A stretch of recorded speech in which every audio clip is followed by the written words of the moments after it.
Well, I just got my Byte mini Windows PC in the mail. Very excited to test this out, see how it'll work as a media center connected to my TV. There's a lot of benefits of having a full Windows computer connected to your TV. A lot of streams like the Super Bowl recently were available on websites that weren't officially available through Roku's or Fire TVs and so forth. So it opens up a lot more content. I currently have an old laptop connected, but the idea of a dedicated media type box that runs full Windows is very interesting to me. We're going to do a unboxing here before I test it all, just kind of see what's in it, and then I'll come back later, finish the review in a few days after I've done an in-depth testing of it. So let's check it out and see what's in here. Now the box is pretty straightforward. It does give some specs on there. It's an Intel processor. It does come with 2 gigabytes of RAM, 32 gigabyte hard drive, so it's pretty nice. Pretty straightforward specs you would expect to find from a media type device. Kind of get it open there. There we go. Nice. There's no tape or anything to try to open up with. It is fanless. There is no fan on the device, which means it'll run a lot quieter. I kind of like that. I don't like a bunch of fans running. My current laptop is a little annoying that you hear the fan on it. Some basic instructions on how to set it up. Not a lot there to walk you through.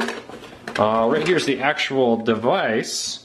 It's about the size of my hand.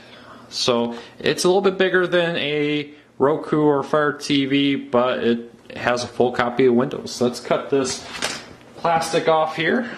Get that off. And take a closer look at the actual device. So it comes wrapped in protective plastic.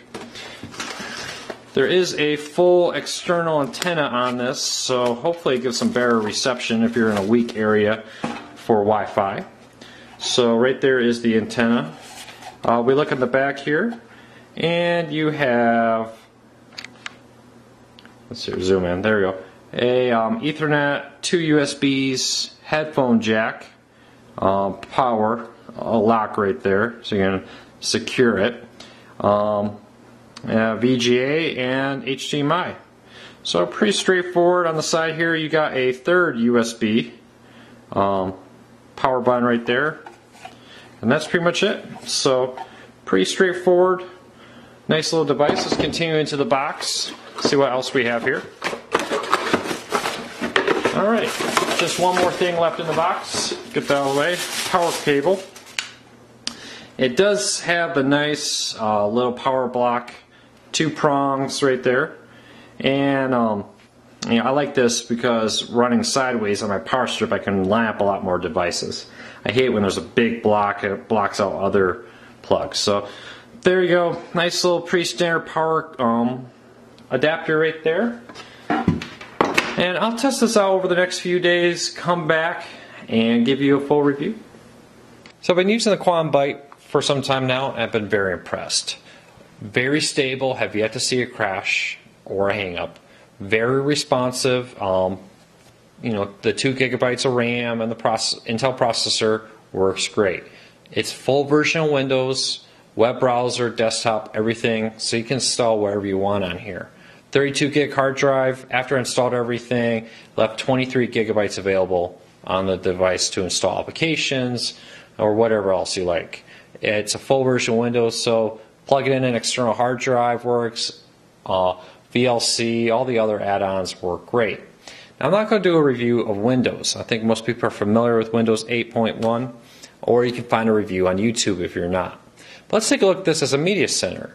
First, I installed the latest version of Kodi, and it works great. It's the Intel version, very powerful, quick responsive action on there. One thing I do want to point out is a remote's not included with this. There's no wireless keyboard or mouse. The USB ports on the device allow you to plug in one, or if you want, I'm using the i8 Plus wireless keyboard and touchpad mouse built into one. I really like it. I'm going to post my review of it in the comments and where to find it on Amazon.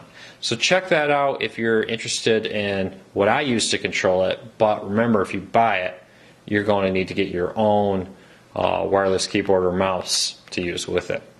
So let's check this out. Oh, the i8 Plus plug and play, the play, pause, volume control, all that. Just plugged it into the device and it worked great. So let's test out the actual speed of the device, streaming some content from Kodi with the Game Trailers plugin. Let's just grab a random episode here and test it out, see how it plays. Now, as I load this, since it is Intel, all your add-ons will work great, no issues. And as you can see there, it played super fast. Smooth video. I am using 10 down, so your experience may vary depending on your internet.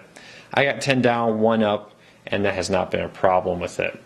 The quality is great too. 1080p output on it, and it looks beautiful, smooth frame rate. And of course, it's all going to be dependent on the quality of your internet and your TV. So keep that in mind. Let's exit out of this video. Now, one of my favorite features about Intel Kodi is the ability to set a sleep timer.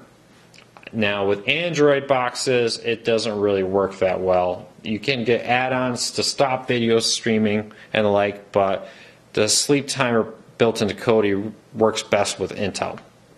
I like that because I have a data cap. I like to fall asleep at night watching my content that's streaming, but I don't want to wake up in the morning and find out I blew a bunch of my available gigabytes when I was sleeping. So having a custom sleep timer right there is a nice feature that most Android boxes don't do by default. So let's take a look at the Watch ESPN app. If you have a login to ESPN, works great. Again, works best with a mouse. Most of these apps that come from the Windows Store will. Netflix works great. Let's play a video here, give you an idea how quick it loads. My experience, very similar to Roku 3. If you're familiar with that, very happy with it. Hulu's here, a lot of other applications you can install also, plus a lot of the built-in Windows ones like the Weather app, which is very nice. You can go through the different options and check out the available weather information. So everything you can do on your Windows 8.1 computer, you can do here, including Skype, which I like a lot. We live away from family, we have kids. The ability to plug in a webcam to the Quantum Byte, turn on Skype, put the webcam up by the TV, and my 2-year-old daughter can talk to Grandpa, Grandma, see them on the TV, they can see her. It's really nice. It turns your Quantum Byte into a conference center. So really, with a full version of Windows, powerful processor, good amount of RAM, it's really what your imagination will take you with it. It really does work well as a media center.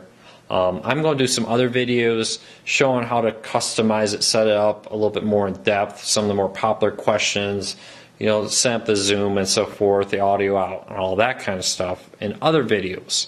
But if you have questions on that, don't be afraid to leave them in the comments on YouTube or on our site, cordcuttersnews.com. And I'll do my best to answer them. But I'm going to come out with some more how-to videos over the week.